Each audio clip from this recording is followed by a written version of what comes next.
வாழ்க்கையில நம்ம எல்லாத்துக்குமே ஒரு டெஸ்ட் இருக்குதாங்க. பைபிள் சொல்லுது. வசனம் பாருங்க. புகழ்ச்சியே ஒருவனுக்கு சோதனை. மத்தவங்க நம்மை புகழும்போது அந்த புகழ்ச்சி தான் சோதனை. அதுதான் டெஸ்ட்.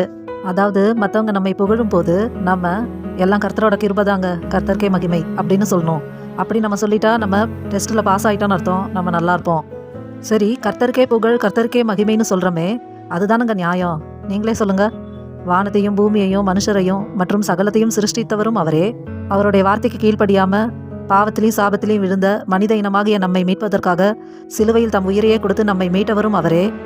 நம்முடைய ஆத்தும நேசராக நமக்கு துணையாக இருப்பவரும் அவரே. பிறர் நம்மை பாராட்டும்படி ஒரு மேன்மையை நமக்கு கொடுப்பவரும் அவரே. கர்த்தரே துதிகன மகிமைக்கு பாத்திரர். இதுதாங்க நியாயம்.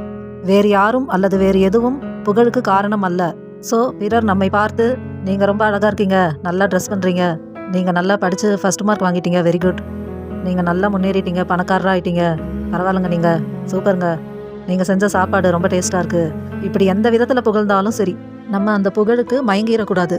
மயங்காம பேசணும். ஆமாங்க, நான் எப்பயுமே ஜெயிப்பேன், நான் யார் எப்பேற்பட்ட ஆளு தெரியுமா, இந்த மாதிரி பதிலா நம்ம சொல்லவே கூடாது.